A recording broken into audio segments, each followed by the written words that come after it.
Okay, 3, 2, 1, live. How you doing, friends? Ernie here, and this is the 0 Days to Expiration podcast. This is episode number 87, and what I wanted to talk about was asymmetric distributions. Or let's back up and say what I really wanted to talk about is the difference between asymmetric distributions and normal distributions.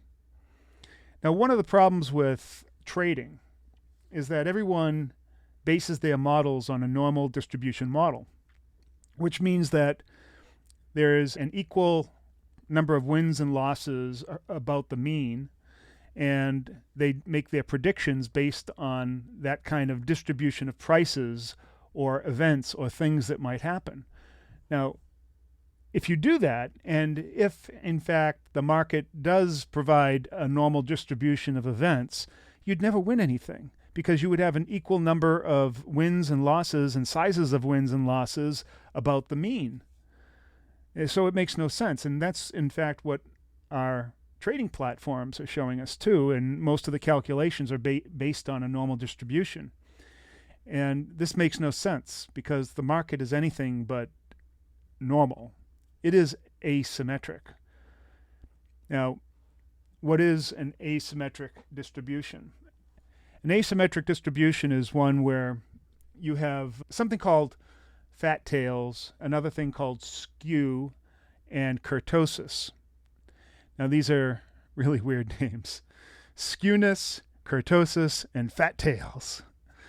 So what that means is that describes the shape of the distribution. Now, normally it looks like a bell, a little bell, right? Like a big bell and flared out rim of the bell. And the very middle of that graph, right at the peakiest point of the bell, is what we would call the mean or the average price. And typically the average price has most of the population of results are either to the left or to the right of that mean. In an asymmetric distribution, they are either more to the left or more to the right. To the right is meaning positive. In other words, those are all the winners, and to the left meaning negative. Then what we would want is we would want a large number of small losses. So we would want a little bit of the height or the kurtosis, I'll explain that in a little bit, on the left side, and then a long tail, what's called a fat tail, and if possible, make it nice and fat, not too thin, but nice and fat and long so that we have a lot of big winners. So that would be a positive asymmetry. Now, the amount of lean that it has from one side to the other, or the amount of tail on one side and lack of tail on the other, is the skewness. And so something that has a long tail on the positive side is considered a positive skew, and something that has a long tail and less or a lot of small wins on, that would be a negative skew. That would mean that you have a lot of small wins, but you have a lot of huge losses. So that very accurately describes the difference between the different types of 0DTE strategies.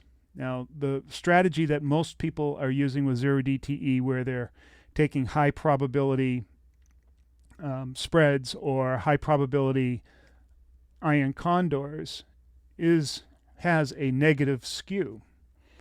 And that means that their wins are always capped. They might get a lot of wins, but they're small, and there's a large volume of them. But then there's these big, huge losses. And that negative skew doesn't work out in terms of a positive outcome. What we do is completely the opposite, because we're not looking to make a lot of high probability trades. We're looking at medium to low probability trades that also have many, many more winners on their side, because we're skewed to the right now with long fat tails on the other side. The other strategy has no fat tail on the winning side. They're always capped at small wins, very small wins. So their skew is really tight right up against that median on the right side, but very long on the negative side. Ours is the other way around. It's very, very tight on the loss side, or it's very high and tight on the loss side, but very long on the win side. So that is really the difference between other 0DT strategies and the 0-DTE way. Now, what I've been describing is the skewness, how far or how asymmetric that distribution is about the mean. And I was going to draw some charts for the benefit of the people on YouTube, but then that doesn't translate well over to the podcast. But what I'll do is a separate video that describes this. This other term, kurtosis, that talks about the relative size of the peak of the distribution, or the size or the height of the bell. And so you could have a positive kurtosis, which would mean that the height is very high. So you would want a height very high if you had a positive skew, so that you have a lot of these wins, or a lot of the you would have a lot of small losses. Man, I think I have to draw it. But anyways, the kurtosis is the height of the bell, or its peakedness, or its flatness. So you can have different shapes. So they're skewed and peaky or flatty. So that's what you have.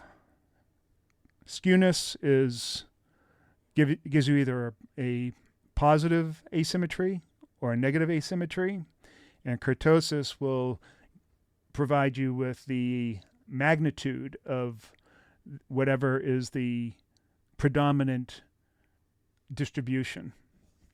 So in our case, we would want in our case, we have a severely skewed to the positive side, where we have a lot of medium and small wins and some very large wins, and very, very few small losses, or as few as possible, where it's almost the mirror of all the other 0DTE strategies.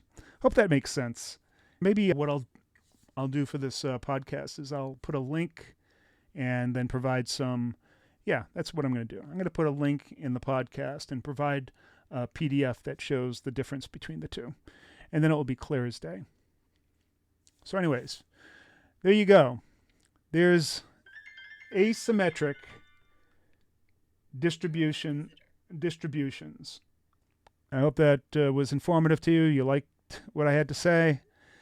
And we have to get on to our last hour trade, because it looks like the market is going nuts. We had a huge reversal, 2 huge reversals today. And we have to get to it. So we'll see you on the next 0DTE, or 0 Days to Expiration podcast. Peace to you all.